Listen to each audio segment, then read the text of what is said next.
Hi everyone, it's me and I'm going to continue reading Charlotte's Web. We are on chapter 6 and it's called Summer Days. The early summer days on a farm are the happiest and fairest days of the year. Lilacs bloom and make the air sweet and then fade. Apple blossoms come with the lilacs and the bees visit around among the apple trees. The days grow warm and soft. School ends, and children have time to play and to fish for trouts in the brook. Avery often brought a trout home in his pocket, warm and stiff and ready to be fried for supper. Now that school was over, Fern visited the barn almost every day to sit quietly at her stool. The animals treated her as an equal. The sheep lay calmly at her feet. Around the 1st of July, the workhorses were hitched to the mowing machine, and Mr. Zuckerman climbed into the seat and drove into the field. All morning you could hear the rattle of the machine as it went around and around, while the tall grass fell down behind the cutter bar in the long green swatches. Next day, if there was no thunder shower, all hands would help rake and pitch and load, and the hay would be hauled to the barn in the high hay wagon, with Fern and Avery riding at the top of the load. Then the hay would be hoisted, sweet and warm, into the big loft until the whole barn seemed like a wonderful bed of timothy and clover. It was fine to jump in and perfect to hide in, and sometimes Avery would find a little grass snake in the hay and would add it to the other things in his pocket. Early summer days are a jubilee time for birds. In the fields, around the house, in the barn, in the woods, in the swamp, everywhere, love and songs and nests and eggs. From the edge of the woods, the white-throated sparrow, which must come all the way from Boston, calls, "Oh, Peabody, Peabody, Peabody." On the apple bough, the phoebe teeters and wags its tails and says, "Phoebe, Phoebe." The song sparrow, who knows how brief and lovely life is, says, "Sweet, sweet, sweet interlude, sweet, sweet, sweet interlude." If you enter the barn, the swallows swoop down from their nests and they scold, "Cheeky, cheeky," they say. In the early summer, there are plenty of things for a child to eat and drink and suck and chew.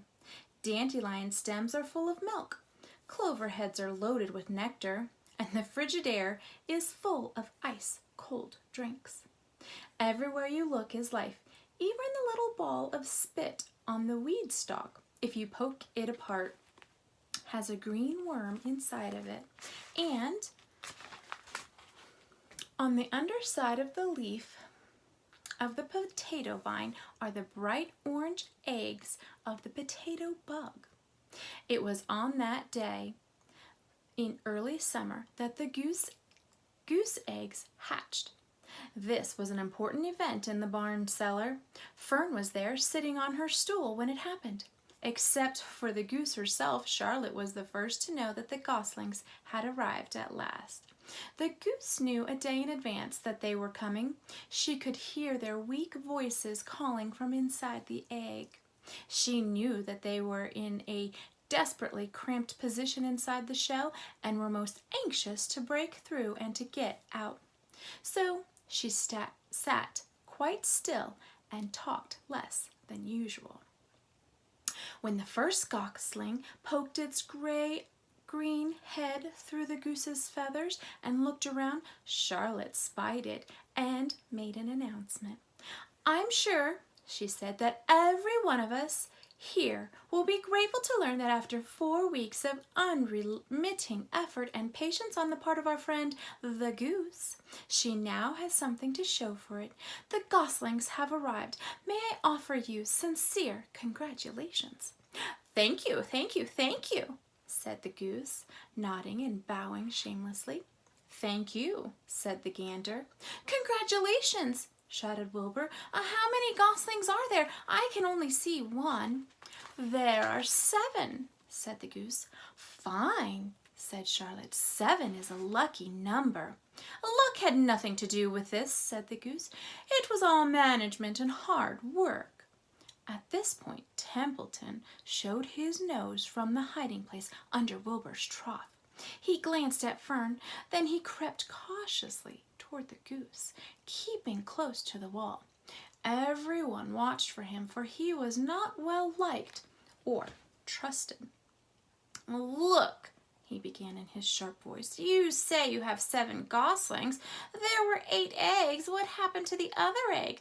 Why didn't it hatch?" "It's a dud, I guess," said the goose. "Well, what are you going to do with it?" continued Templeton, his little round beady eyes fixed on the goose. "You can have it," replied the goose. "Roll it away and add it to that nasty collection of yours."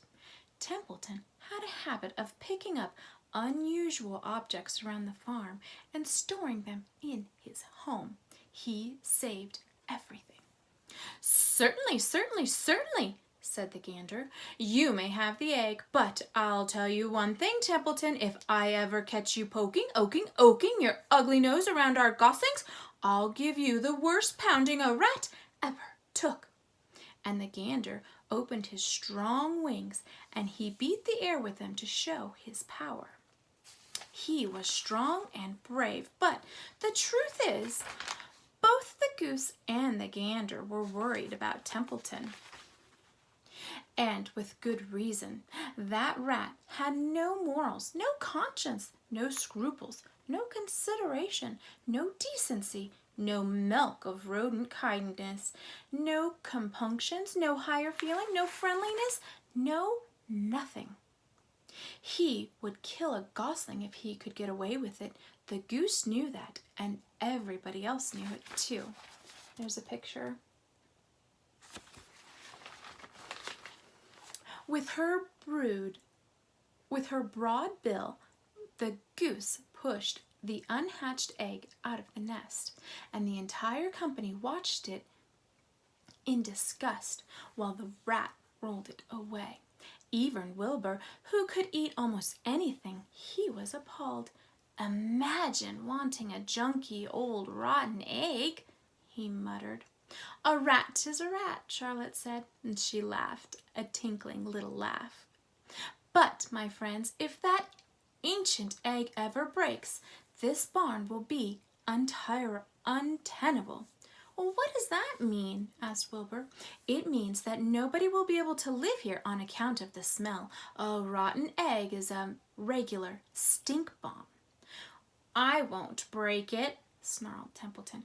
"I know what I'm doing. I handle stuff like this all the time." He disappeared into his tunnel, pushing the goose egg in front of him. He pushed and nudged till he succeeded in rolling it to his lair underneath the trough. That afternoon, when the wind had died down and the barnyard was quiet and warm, the gray goose led her 7 goslings off the nest and out into the world. Mr. Zuckerman spied them when he came with Wilbur's supper. "Well, hello there," he said, smiling all over. "Oh, let's see. 1, 2, 3, 4, 5, 6, 7.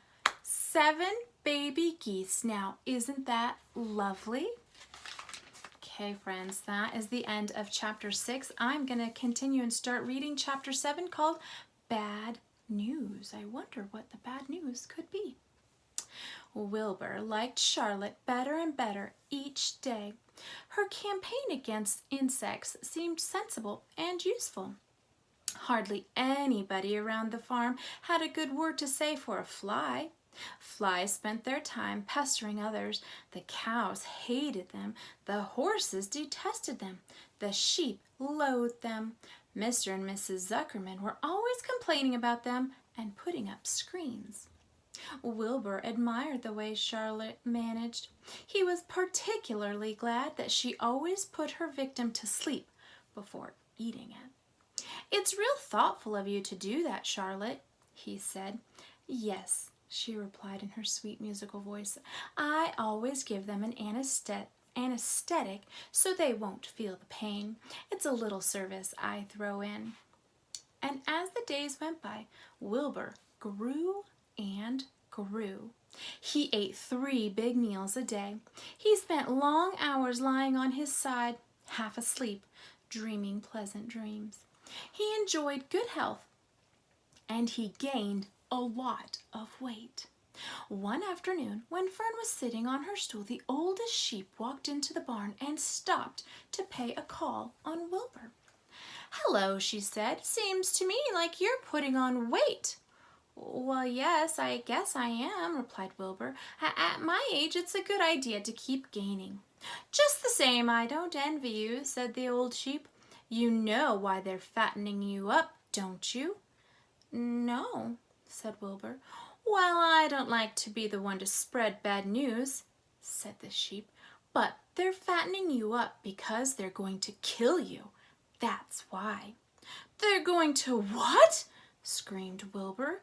Fern grew rigid on her stool. "Kill you, turn you into some smoked bacon and ham," continued the old sheep. "Almost all young pigs get murdered by the farmer as soon as the real cold weather sets in. There's a regular conspiracy around here to kill you at Christmas time. Everybody is in on the plot. Lurvy, Zuckerman, even John Arabell." "Mr. Arabell!" sobbed Wilbur. "Fern's father?" "Certainly. When a pig is to be butchered, everybody helps. I'm an old sheep, and I see the same thing, same old business, year after year. Arabell arrives with his .22, shoots the... "Stop!" screamed Wilbur. "I don't want to die. Save me! Somebody save me!" Fern was just about to jump up when a voice was heard. "Be quiet, Wilbur," said Charlotte, who had been listening to this awful conversation. And there's a picture of Wilbur.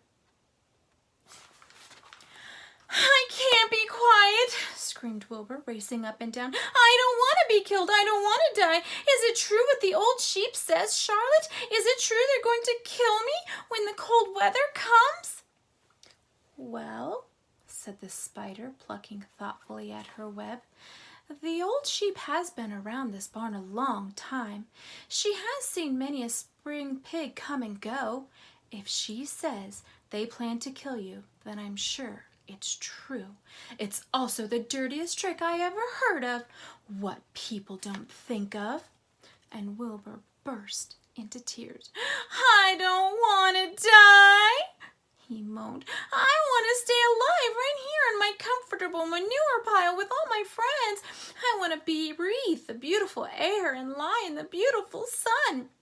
"You're certainly making a beautiful noise," snapped the old sheep. "I don't want to die," screamed Wilbur, throwing himself to the ground.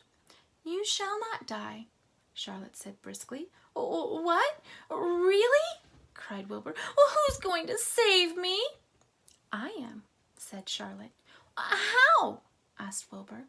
Now that remains to be seen, but I'm going to save you, and I want you to quiet down immediately. You are carrying on in such a childish way. Stop your crying. I can't stand hysterics." Okay, friends, that was the end of Chapter 7. We will continue reading Chapter 8 next week, and Chapter 8 is called A Talk at Home, and you guys get to say, "Done, done, done." I hope you guys have a great day, and I'll see you later. Bye.